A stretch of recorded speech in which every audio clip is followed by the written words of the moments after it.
April is when the wet season begins in Rwanda. But the rain brings back memories of the genocide that took place here 20 years ago.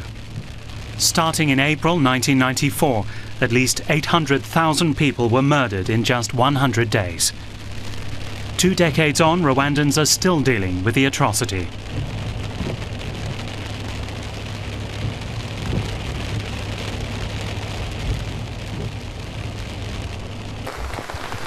For Jean Kabisa from the capital Kigali, the rainy season is a difficult time. It reminds him of what happened to his family.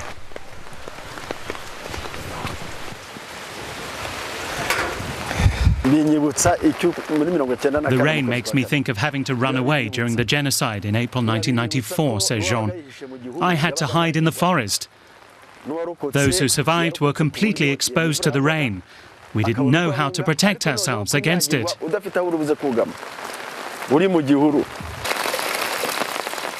17 of Jean's relatives were murdered, including 6 of his children, his wife and his mother. He lived in hiding for 3 months. Afterwards, he tried to rebuild his life.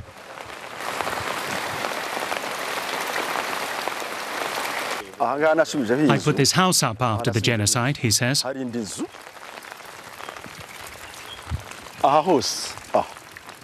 Here where the grass is, there used to be buildings all over here. They were destroyed.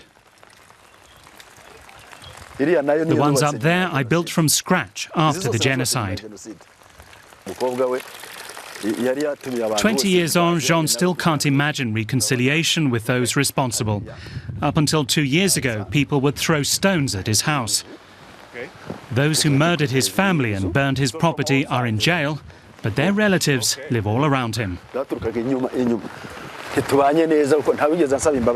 We don't get on well with each other, he says. In the Gacaca court, not one of the perpetrators asked me for forgiveness. That's troubling. Even though the government wants reconciliation, it bothers me that nobody has asked for my forgiveness. His biggest worry is what will happen to him when his remaining children get married and move away. He'll be left alone here, near the families of the perpetrators. There are similar situations all over Rwanda.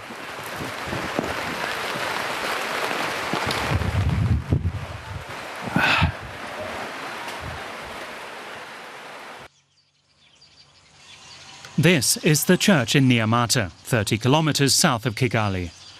During the genocide, 15,000 people fled here, seeking sanctuary inside. But Hutu militias stormed the building and murdered nearly all of them. It's now a mass grave and a memorial.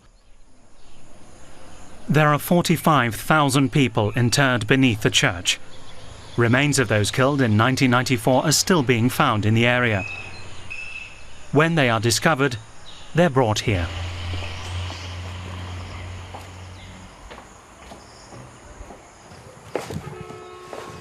The crypt is cold and it smells of mould. Bones serve as a memorial.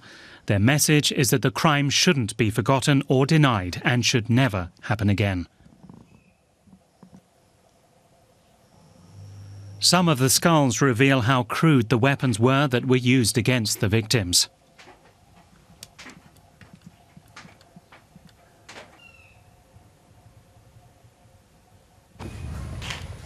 Every day, Anita Uenitsa shows visitors around the site.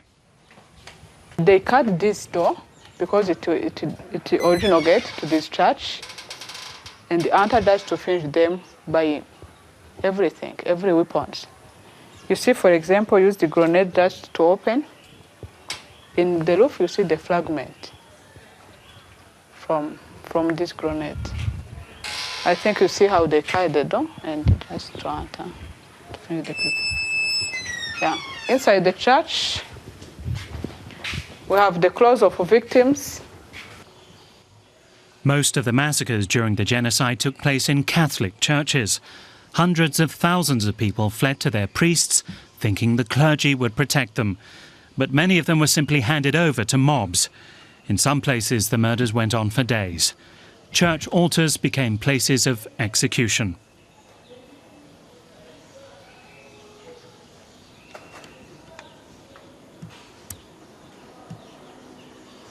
We have examples of weapons used, like machete, spear, and other things.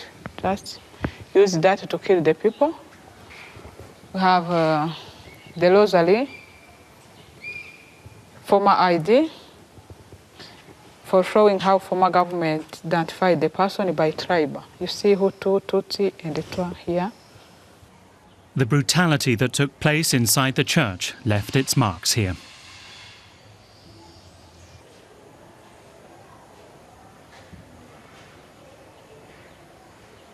And on this baptism, the blood was full because they cut the head like a kitchen there.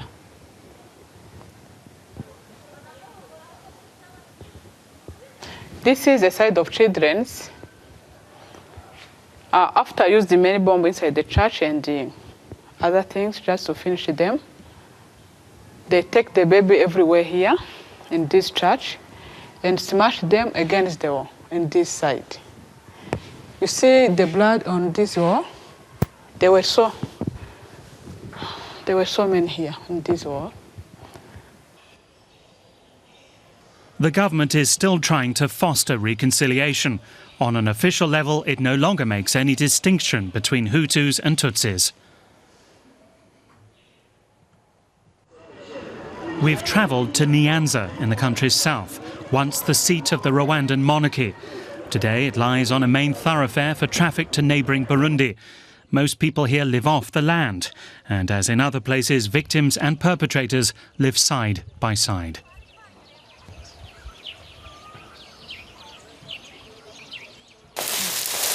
Monique Mukaminega and Console Nerandorero farm soybeans together.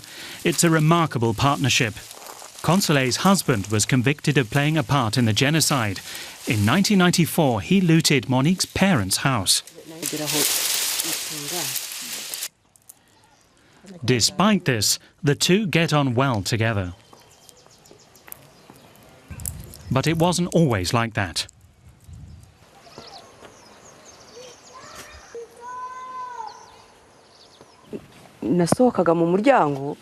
Whenever I left the house and saw her house on the other hill, says Monique, I couldn't think of anything other than what had happened. But she slowly made the first move towards an apology, and I was able to accept it. But before that, we couldn't talk to each other or meet. I was furious.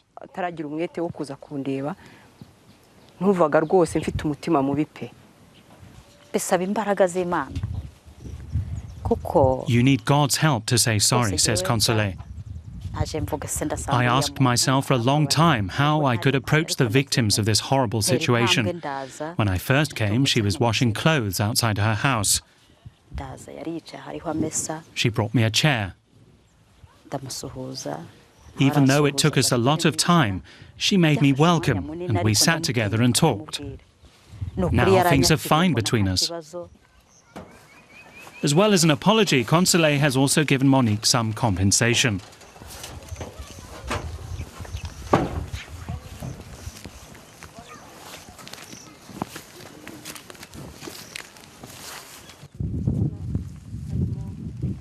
Among other things, Console's husband stole his neighbour's cow.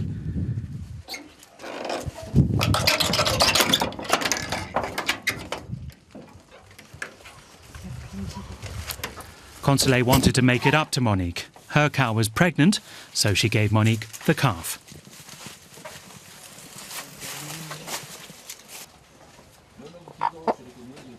The gesture was a meaningful one. Cows are prized in Rwanda.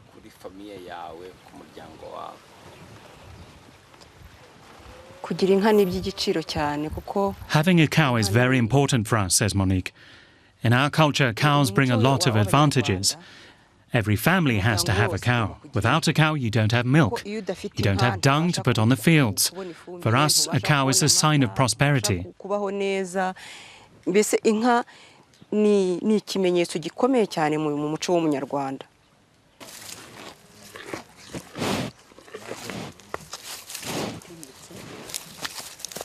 Monique and Console are an example of how reconciliation can succeed.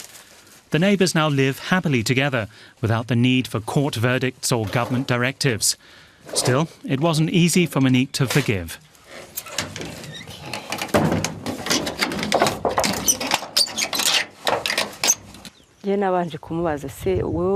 Monique says when she first came to me and asked me to forgive her, I asked her if she thought about exactly what she was asking of me. She said she had. I believed her, but I asked for time to think before I really forgave her. Another challenge looms on the horizon for the two women. What will happen when Consolee's husband gets out of prison? Consolee believes that everything will be okay.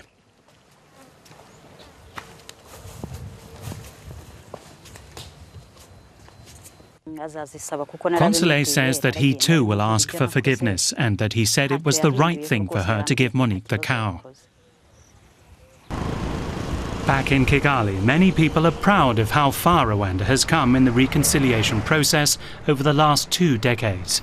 The country wants to present itself as modern and focused on the future. Traces of the genocide are hard to spot in the capital. This is Sainte Famille Church, where 20,000 people sought refuge in 1994. Its priest at the time, Wenceslas Munyeshyaka, sided with the militias and handed over many people for execution. Today, this Catholic church does not commemorate the darkest chapter in Rwanda's history. 20 years after the genocide, forgiveness and reconciliation are a major challenge and will remain so for a long time to come.